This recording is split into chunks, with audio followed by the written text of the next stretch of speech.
Well, what I'm seeing and what kind of came to me as we're talking is why this teaching could be threatening, right? Is what you're doing is deconstructing a personal point of view. Yes. You're deconstructing that there is a personal point of view. So any teaching that said, I'm just talking any philosophy or religion or idea that said we need to make a better personal point of view. When you finally get the right personal point of view, these are very different. Very different. Yeah. Well, that's like trying to correct the second slide. Yes. Getting a better personal point of view. Exactly. This is just saying I can let go of it. Yes. Now, yeah, I'm glad you brought that up because that's a huge point. And this, I don't know, from what I've heard from people and some of what I've seen, this isn't always addressed in non-duality. Sometimes you hear the expression, it's non-duality can be nihilistic because there's an emphasis on doing away with what seems to be the personal self. It's like there is no you. You hear that sometimes. Sure. There is no you. Get over it. Things like that. There's no personal self. Get over it. And that can be, if this is new to someone, that can be very threatening, and it sounds very not right, let's say. And it seems a much better way to go, and it also happens to be consistent with, as you said, how life appears to function naturally, normally, effortlessly, is to say, hey, wait a minute. What about, before you take away anything, say, hey, what about, did you ever notice this stuff here called awareness? And again, I had to say the word notice just to talk about it. We know it's not really noticeable, but if one examines what's present, right where they are, there's this thing for lack of a better way of pointing or saying it, we're calling it awareness. And there is nothing that can be said to exist outside of or apart from it. And if you say, well, the body's in Plano, Texas, and the state of California is definitely outside of awareness because I don't see it right here now. And that the California might appear distant in relationship to this body, and it's out of the range of Peter's 5 senses to sense it. But never can one have an experience of what is called California, whether you say the body is right there or it's 500 miles away. Never is any of that, any kind of thing, going to happen outside of or apart from what is called awareness. Even, how is it possible to say there's a universe and stars and galaxies? It's because it's as if there appears to be awareness of them. Awareness is aware of them. And that, as we said at the very beginning, this awareness is not something, it's not Peter's job to maintain this awareness. And Peter, it's not that a Peter has to be as aware as awareness is being. Awareness is already doing that perfectly. And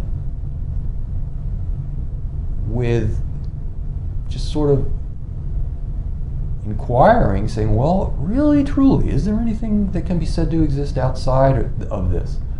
Can't find anything. And what that's saying is that this awareness is all embracing, if you will, of all there is, of the entirety of existence. And there is the fact that there's nothing greater than or out beyond it means that there's no greater power or force that could come in and destroy or do anything to it. It's not that it's the supreme power. It exists alone, unopposed. So it's not that it's more powerful than some potential opposition. There's no opposition. There aren't two. There's just this one.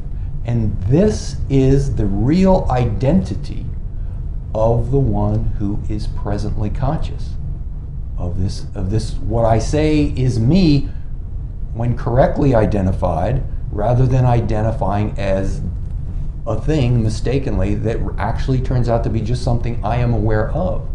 So that's a long way around to get to, but if one is allowed to first step onto, so to speak, this platform of boundlessness, of unopposedness, incapable of being attackedness,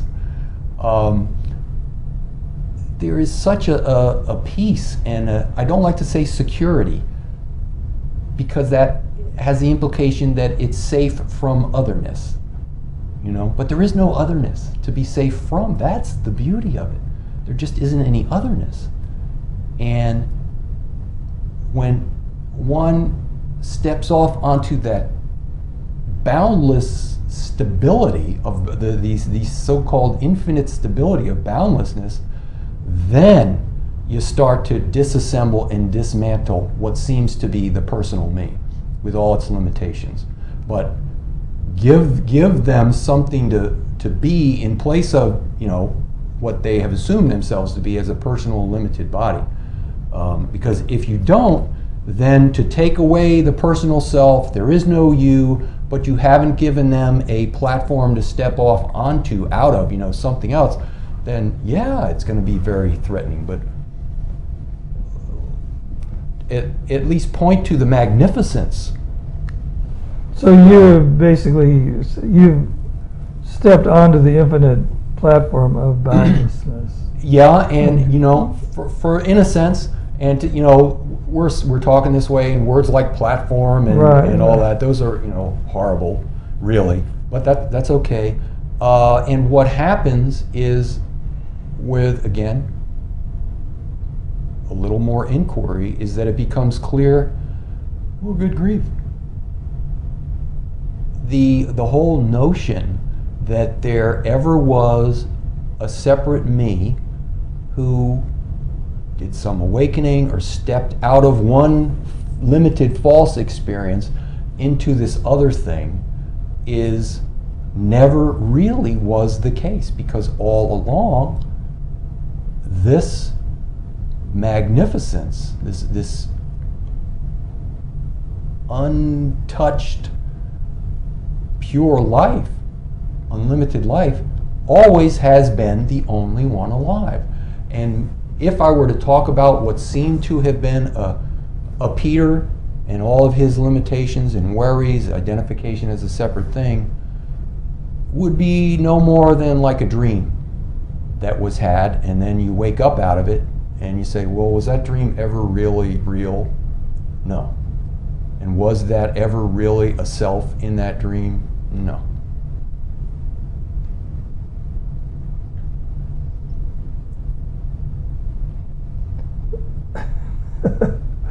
Yeah, that's very clear, Peter. I think, yeah. And, you know, again, we've talked about a lot. We've worked through a lot of things, and the beauty of it is just notice that with all that's been said, is this presence, this awareness, this presently alive unlimitedness, having to try at all in order to be present right now, and to effortlessly embrace the whole of existence. See if you can notice any effort being made by, it's like, this man whose work I studied, Alfred Aiken, I recall once on a tape, it just blew me away, and this was just like a throwaway statement, but it was, the ease with which existence exists is beyond words to describe.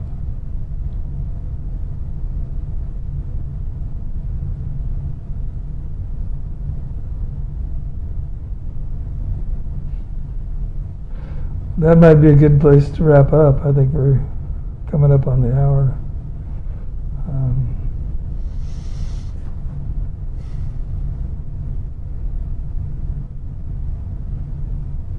Yeah, thanks for coming. This is thanks. you. Yeah, well, thanks very much. Yeah, it's my pleasure. It opened up into some kind of clarity there.